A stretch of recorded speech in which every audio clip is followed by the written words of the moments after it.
Okay, now we're gonna do the Yo Mama session. The number one key to incredible sex. And I just wanna set this up a little bit for you guys so you can kind of understand where I'm coming from. In addition to some of the things that I do, being a minister and a relationship speaker and a musician and whatever, I'm also a pilot. And if I were to try and tell you how to go from my home airport in Stevens Point, Wisconsin to Green Bay. Ooh, we got a Green Bay person there. They say, Pastor, how do you get there? I'd say, well, you pretty much would fly a heading of 090. Actually, technically, it's a little more north of that, but for our example, that's fine. You fly 090, you pretty much go right from Stevens Point to Green Bay, okay? Now, that's assuming there are no other variables. For example, if the wind starts blowing very hard out of the north and you keep flying 090, you won't get to Green Bay. You'll wind up in Milwaukee or Chicago or who knows where else, depending on the strength of the wind. So if the wind is coming that hard, we might change our heading to 065 or something. Now we're flying more like this to go this way. Okay? If you keep just pointing the plane to where you want to go without adjusting to the variables, you'll always get off course. So it seems kind of odd, but a lot of times you're flying in weird angles so you can go straight.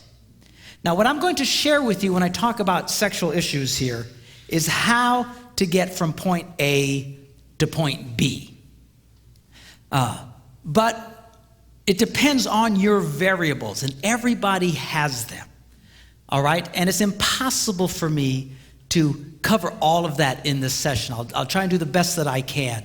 But you're going to have to use your own best wisdom, your best judgment, common sense to understand why something I might share may not exactly help you get to where you need to get because of your past or whatever the deal is. And then you adjust accordingly. And if you're really stuck, give us a call. Call our office. We would love to help you. And we really appreciate when people call us and asking us questions about, well, how do I deal with this problem and that sort of thing. So just keep that in mind. I understand you might have some big variables, and you'll just have to adjust for yourself in that. The other thing that I want you to keep in mind is this.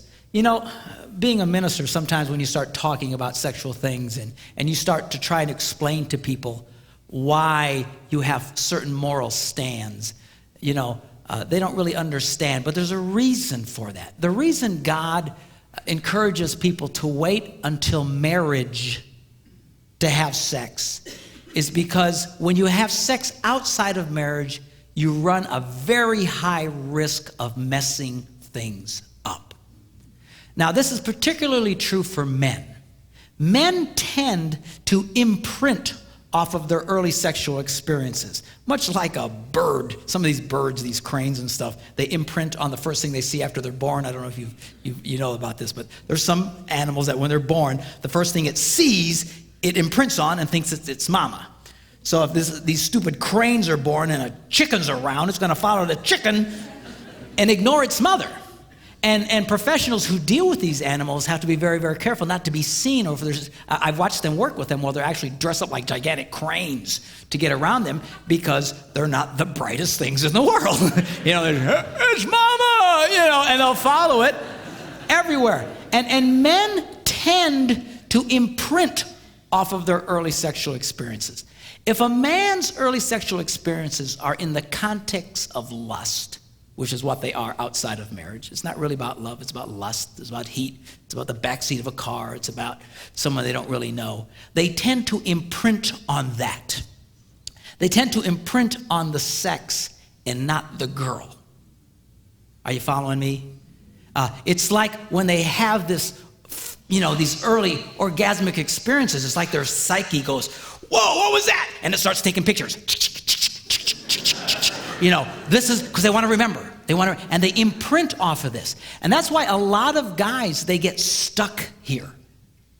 That's why a lot of men are constantly, even in their marriages, are trying to recreate a lust environment, trying to get fulfilled sexually as a married man, trying to force their wives to do things that a lot of them are very uncomfortable in doing. Why are they doing that? Because they're trying to recreate this thing. They're trying to recreate this thing.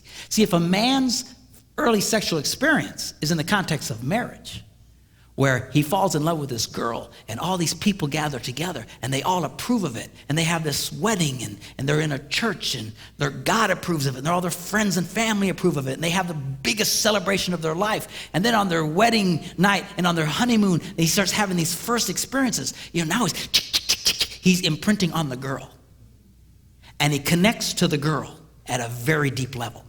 That's why people who wait until they're married to have sex have a fraction of the divorce rate of the rest of the world, because he's imprinting on her as opposed to just sex.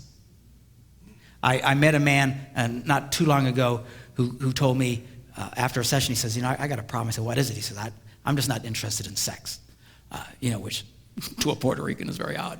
And it's like speaking Swahili, man. I don't know what he's talking about. and I said, well, what do you mean? He says, I don't know. I'm just not interested in her. And then she's really upset with me. And I said, well, are you never interested in sex? He says, well, if we go out and have a nice dinner and go to a hotel or something, then I can get into it. And I said, let me ask you a question. Were you a virgin when you got married? He goes, no. And I says, were you pretty sexually active? His eyes kind of lit up. Well, yeah. And I said, why don't you tell me about it? What would be a typical experience? I'd find these women and pick them up in bars and take them out for dinner and go to some hotel. I said, do you see what you've done? You've so imprinted off of that you constantly try to go back there. You try to go back there. In fact, psychologists today, our whole sex culture that you get from experts is all lust-based, because they assume virtually everybody's already done this. So they try and encourage people to keep recreating and keep fantasizing and keep imagining and all this other kind of stuff. And it can be very, very destructive. And men can have a really hard time really truly connecting with their wives. Can you get past that? Yes, you can. And I'm going to show you how. But you just got to understand it's going to be different for you than for everybody else. Same was true with women. They also imprint, but they imprint in a different way. It's not so much on the sex as so much what happens after the sex. And when women have sex outside of marriage, nothing happens after sex. There's no connection. There's no follow-up. They imprint on that sex equals nothing. Sex means nothing. That's why so many married women have such negative attitudes about sex. What I was talking about last night, how this is such a key thing, they don't even comprehend it because they have learned falsely that sex means nothing. If a woman waits until her wedding night and sees how that is how she connects with this guy, she understands this means everything. This is a key. This is a very fundamental thing. Particularly, you feel very bad for women who've been sexually molested, because not only does it mean anything, their whole experience was forced on them, and that so has such an impact. Those early experiences are so important. It's not like God is embarrassed about sex. God is not a prude. He's seen you naked. He can handle it. It would really freak me out, but he can handle it. Some people say, yeah, you shouldn't have sex before marriage. Yeah, it's just puritanical nonsense. No. This stuff has a huge impact on people that a lot of you will struggle with this for the rest of your life. I'm going to show you how to help you with the struggle, which is not what you want to hear. You want to hear how you just fix it and it'll all go away. It won't probably just all go away. You will struggle with this for the rest of your life. All the more reason you need to tell your children what I'm about to tell you, so they do this right. It's a matter of like metabolism. You know how some people, they can eat anything they want and they never gain weight? We all hate those people. They never have to think about it. It's natural to them. They can eat anything and they stay slim all the time. Then there's the rest of us. We so much as look at food, we gain 5 pounds. What is the difference? We can still be at a healthy weight, but it's a lot harder for us. It's a lot more work for us, a lot more energy for us to get into a healthy place. What I'm talking to you about has to do with sexual metabolism. If you do this right in the beginning, those people have an automatic, natural, healthy metabolism. And they carry it with them throughout their whole lives. That's why these people usually stay married forever. These guys who get married at 18 years old, like Debbie and I did, and die at 103, with just what, they have this healthy sexual metabolism because they didn't get all messed up. And everybody else struggles. That's not to say you cannot have a good sex life. You can.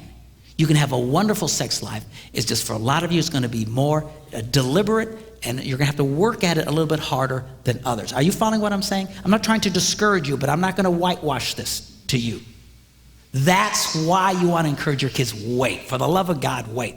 And particularly for women, not only psychologically, they have now determined through research that women physically do not respond the same after they've had multiple sexual partners.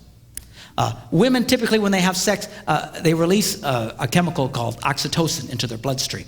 It gives them this buzz and it helps them to connect emotionally. It's the same chemical that's released in a woman when she breastfeeds a little baby. And it helps her to connect. They call it the bonding chemical. They have measured that women who have multiple sexual partners, they start releasing less and less oxytocin. Just a physical thing. I mean, this is really dramatic for women. Physically, they can't even get the same buzz. It's not worth it. You can make it work. You can have a healthy sex life. I'm going to show you how to do it. But all the more reason you want to encourage your kids, wait. Do this right. Don't tell them sex is wrong. Sex is wrong. Man, I told my kids sex rocks. Man, sign me up, Jack. I like this. All right? But do it the right way. If you don't do it the right way, they can struggle. Some of you are struggling now. Some of you will struggle for the rest of your lives. You can get it right. Just your metabolism is going to be different. It'll take more energy, and that's okay. Are you hearing me? Don't get discouraged. You can still do it. It'll just be different than if you would have waited. I wish to God we'd all waited. I know we didn't.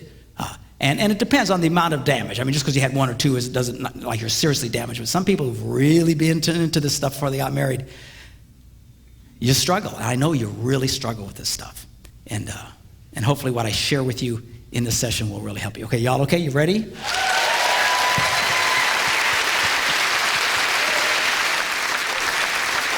Now what we're going to do is we are going to focus on the woman. You say, why is that? Because she's a lot more complicated than you.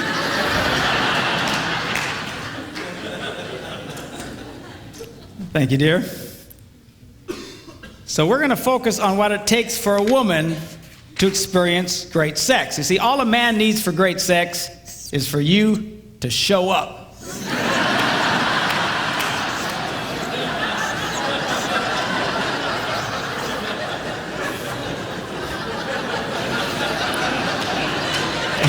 All we need is oxygen. Where is she? All right. All right, so guys are easy. Women are a little bit more complicated, and we're going to approach this. And again, keep in mind, I'm going to be dealing with this issue from a stereotypical standpoint that a man is more interested in sex than his wife. If you're the opposite, you just have to interpolate, and a lot of the same rules apply. All right? So anyway, so number 5. What does a girl need? Well, first, we're going to start with 5 and go up to the number 1 key to incredible sex. She needs romance. Looking at the Song of Solomon, he writes, "How delightful is your love, my bride. How much more pleasing is your love than wine, and the fragrance of your perfume than any spice." Here's a man who knew how to talk to a woman. He was romantic. One of the things that really has me ticked off today with the whole porn thing, and there's lots of them that have me ticked off, but the fundamental one is that it has changed men today. It used to be that men were lovers of women, but this whole porn thing has turned so many men into self-centered pigs. It's not about making love to the woman, it's about being gratified. Why don't you do this to me? Why don't you do that? Hey, man, what do you do? Well, how about you get your head out of the toilet?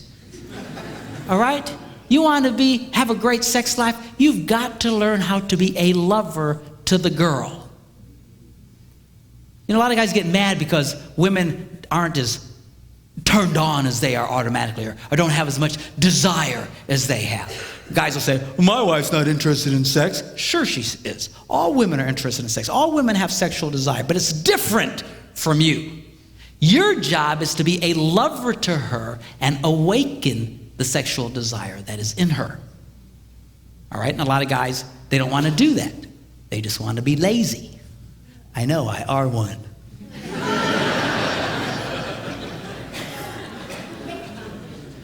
The guy should focus on the girl.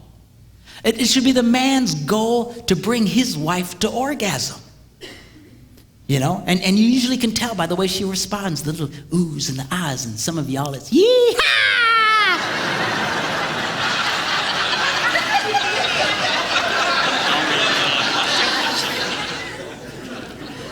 Of course, a lot of women say, well, I'm so embarrassed. I couldn't do that. And I say, girls, if your husband has to constantly ask you if you've been to the promised land, you ain't communicating. So, well, I don't know what to do. You know, come up with a signal. You know, whisper bingo in his ear.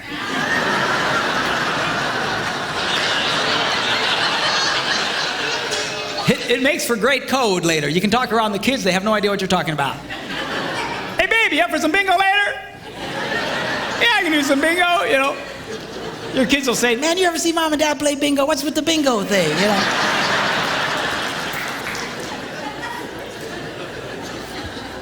Of course, if you're a Catholic, I'm really freaking you out because y'all play bingo every Thursday night at your church. But that's a different bingo, all right? Lovers of women, you should be focusing on the girl. You need to romance the girl, and romancing the girl isn't in the middle of the night going, hey, you awake?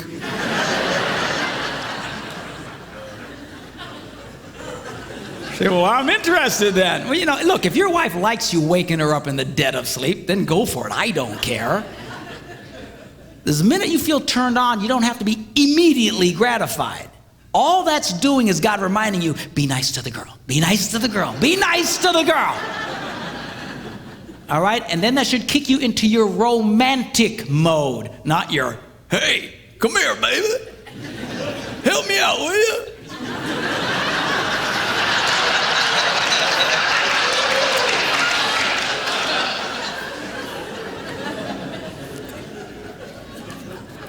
It is your job to be a lover to the girl. And I'll tell you what, this whole desire thing really has a lot of couples stressed out.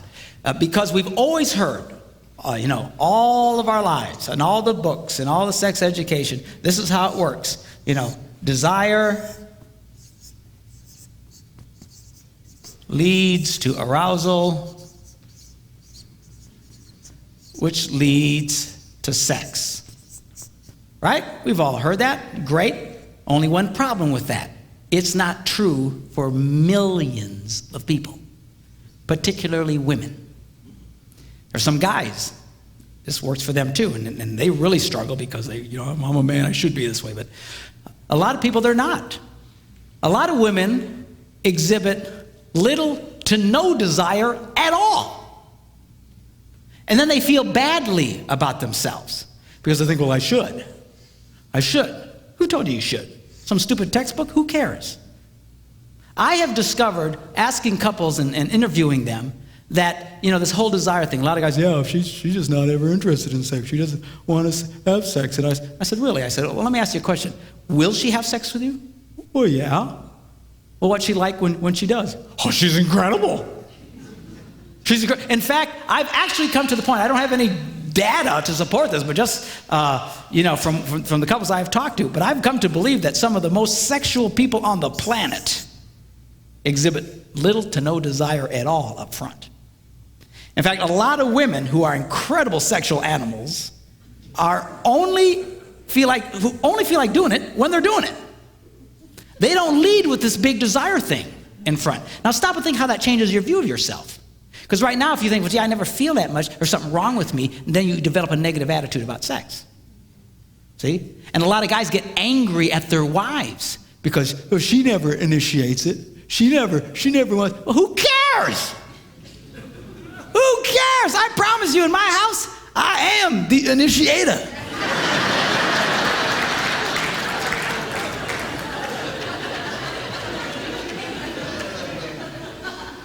I am the initiator.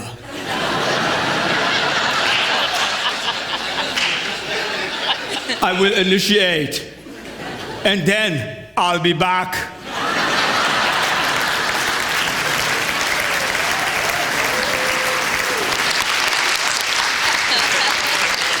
Who cares? Who cares? This has really got a lot of people messed up. I'm telling you, a lot of women, it's just not there until you start waking it in her. Okay? So you've got to learn to be a lover to the girl. Learn how to awaken the desire that is in her. Which leads me to the next point, which she needs foreplay. Now you're preaching, brother.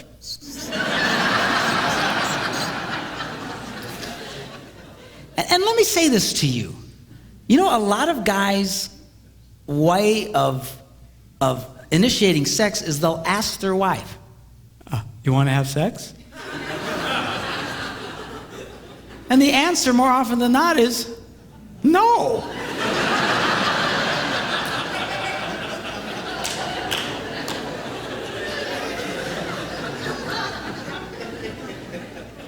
Why would you ask a question that's most likely to be responded with a no? I never ask my wife if she wants to have sex. Never. I just go for it. Because I am the initiator. You may not feel like it now, but you will when I'm finished.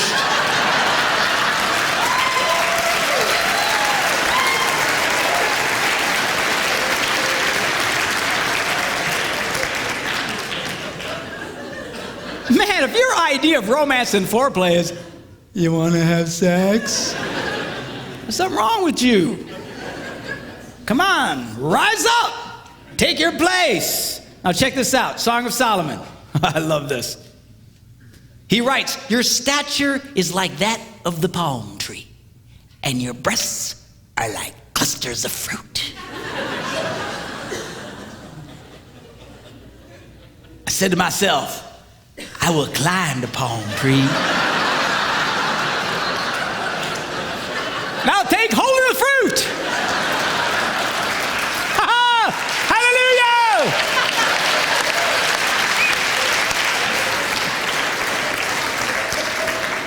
Now the problem here is most guys don't want to take the time to climb the palm tree.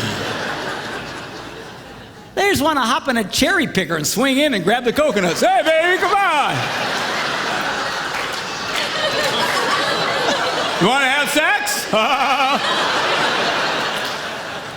You awake? Come on.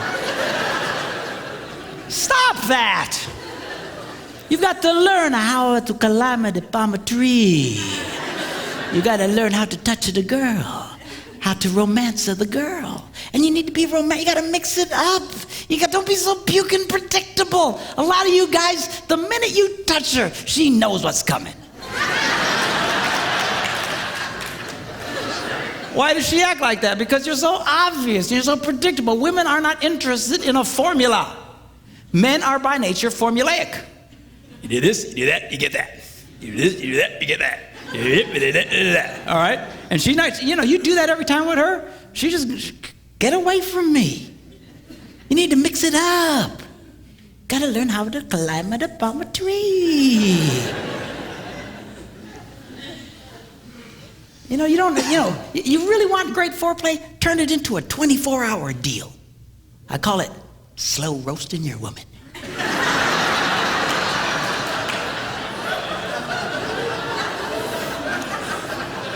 Man, it rocks. Don't be in such a hurry. Kiss the girl, leave her alone. Flirt with the girl, leave her alone. Touch the girl, leave her alone. Keep her guessing. What's going on? What is this?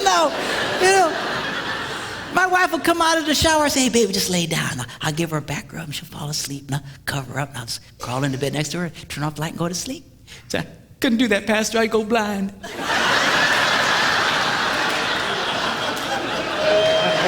You won't go blind. You've got to learn how to climb it up on a tree. Take it a time. Don't worry about this desire thing. You see, I'm waiting for her to have all this desire out in front. Stop. You're going to be a very old man before you have sex again.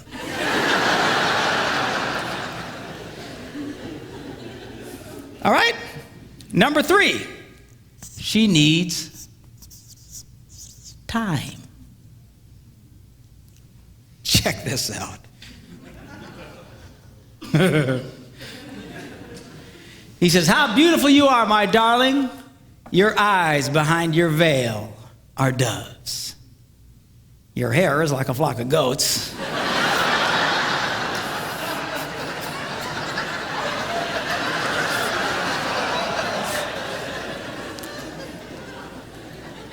Not my choice of words, but apparently 4,000 years ago, this was hot talk.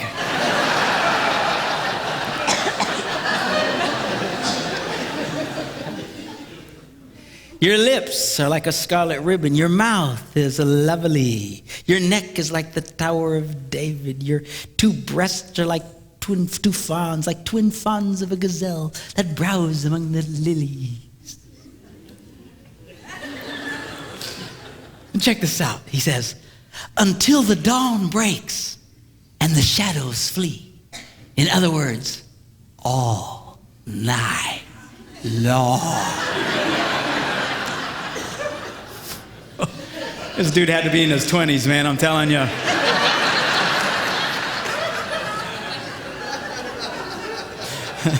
This Puerto Rican's way past all night long, I gotta tell you right now. But all night long. What's he gonna do all night long? He says, I will go to the mountain of myrrh and to the hill of incense. Where exactly is that, Pastor? Let me explain it to you.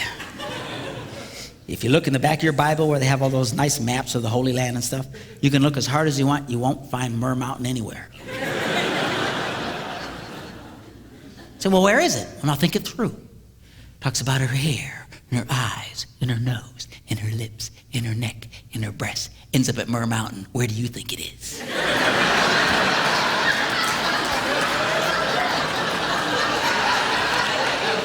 That's in the Bible? Yes, it is. And the wild thing is he's there all night long. Which brings me to a very delicate subject. And for the love of God, don't raise your hands or point out anyone.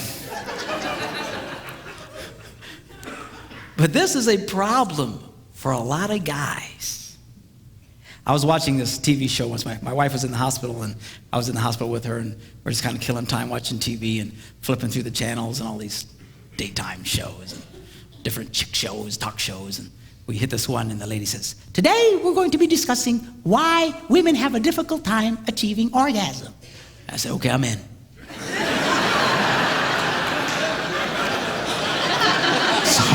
So I said, let's watch this one. I like this one.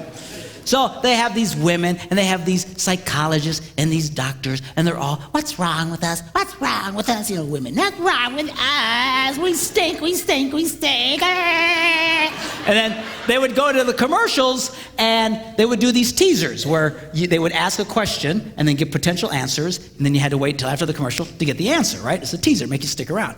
Well, about halfway through the show, they asked this one question. What is the average length of a man's sexual experience? A, 2 minutes, B, 10 minutes, C, 20 minutes. And it went to commercial. I looked at Debbie and I said, you know what the answer is? She goes, no, what? I said, 2 minutes. She goes, oh, it is not. I said, you watch. Came back and ding, hey, 2 minutes. And then they went on. What's wrong with us? How can we have a hard time achieving orgasm? Hello, did you see the screen? Now do the math. If a woman needs anywhere from 7 to 14 minutes, and a boy's done in 2 minutes, you got yourself a math problem.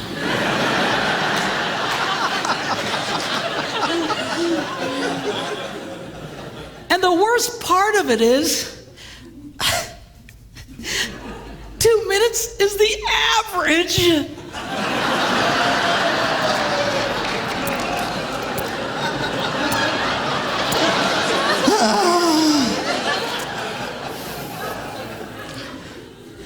Now, guys, you can do better than the 2-minute drill.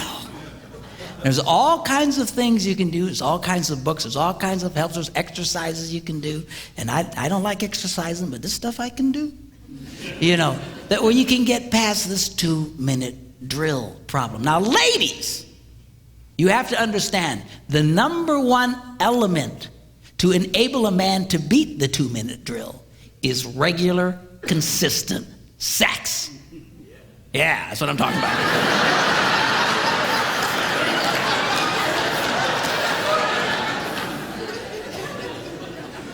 You make a guy wait for 2 weeks, and he ain't gonna last 30 seconds for crying out loud. All right, you need to help this boy become a lover to you. You gotta help him get his stamina up, all right? But you gotta be focused on the girl. Now, if all you are is focused on yourself, a lot of guys, that's 2 minutes is more than enough time. It's all about them. Oh, get my release, okay, thanks. And then they wonder why she doesn't want to have sex later. Well, it's a drag for her. I know women who've been married their entire married lives who've never had an orgasm. Never. But who'd been married before and knew what an orgasm was. They knew what I was talking about. Come into my office, and I don't know. I said, well, let me ask you a question. Does he ever ring your bell? No. I said, have you ever had your bell rung? Yeah. So she knew what I was talking about. Been married before. So let me ask you a question. When he makes love to you, she goes, yeah. I said, 2 minutes or less. She goes, how'd you know? I mean, come on, guys. We can do better than the 2-minute drill. All right? Number 2, she needs privacy.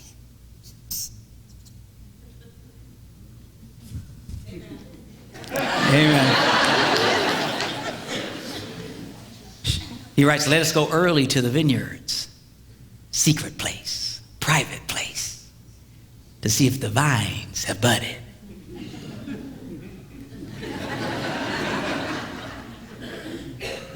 If their blossoms have opened, if the pomegranates are in bloom.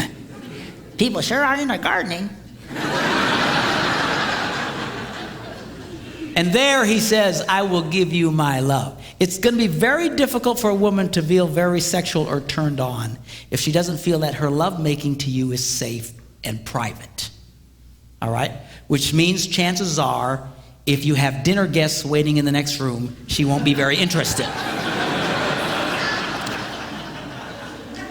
To a lot of guys, we'd have no problem with that.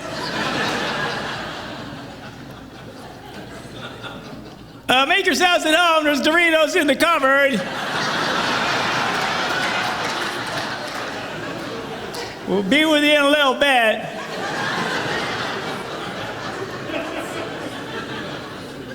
About 2 minutes, I'd say.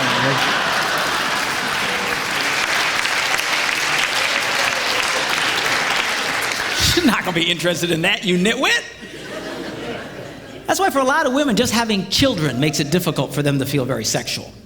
I call children the anti-sex.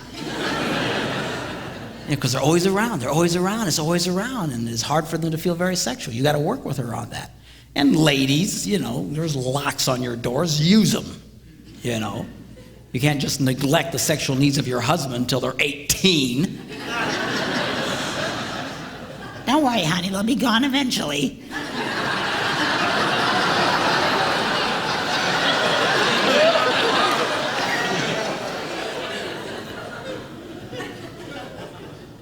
Everything changes with children. You know, you're not the same anymore. Women, guys have to understand that physically they're different, emotionally they're different. Everything's changed. Those beautiful, seductive breasts are suddenly transformed from erogenous zones into public utilities.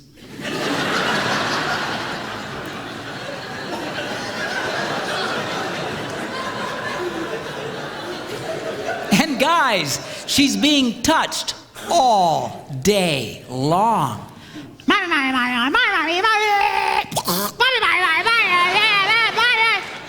And then you come home.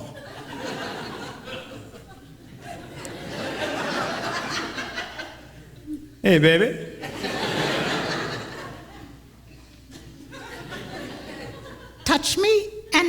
guy.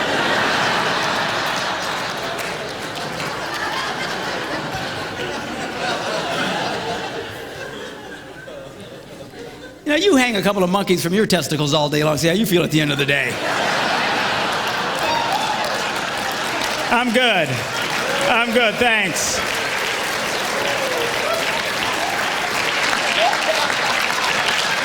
I'm okay, thank you. Thanks for asking. I'm good.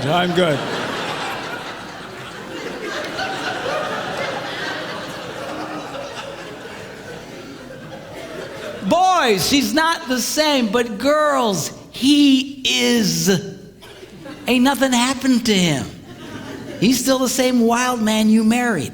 And a lot of couples, they really mess up at this point in their marriages. That's why a lot of marriages only make it to about the 5 to 7 year mark. Just long enough for the rugrats to come in, upset the apple cart, and you fail to make the proper adjustments. And it destroys the relationship. Ladies, you cannot get so engrossed in being mommies that you forget about the sexual needs of your husband. But Johnny needs me. I'll tell you what Johnny needs. He needs a father. And if you keep it up, he's not going to have one. It's not worth it. And girls, you have to be really careful about rejecting your husband sexually. I don't know if you're aware of this, but for most men, as few as 3 or 4 rejections in a row, and he'll begin to shut down sexually. If you have a husband who argues with you about sex, consider yourself blessed by God. Because at least you keep it on the front table. But a lot of guys, they just shut down. I have women in conferences like this who come up to me, tears running down their faces, saying, I did that to my husband, now he won't touch me. It's not worth it. Why do you think all the jokes on TV are about the young, sexually frustrated man, but the older, sexually frustrated woman? Because she comes back to life, see? You're going to come back to where you were, but now he won't care about you anymore. He won't feel safe to be the initiator anymore. And you say, well, what do we do? Everything, it rarely ever goes back to the way it was. You might have to turn into the initiator. I mean, it's not worth it. You younger ones, watch yourselves during this time. I understand you're tired. And guys, get a clue. The girl is exhausted. Give her a break. Let her rest. They just did a survey on USA Today this weekend. I don't know if you saw it. But they said, what were men's number one interests? It was sex, food, and sleep. And they surveyed women, and their top 3 interests were sleep, food, and sex. I mean, you're being traded in for a cheeseburger, Jack. You know what I'm saying?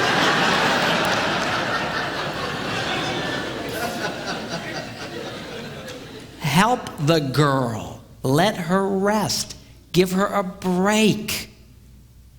You want her to be a lover to you? Let her take a nap. You take the little rugrats for a while.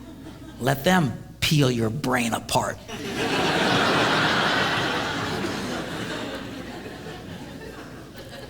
All right? And all of this now leads us to the number 1 key to incredible sex, which I will give to you right after this break.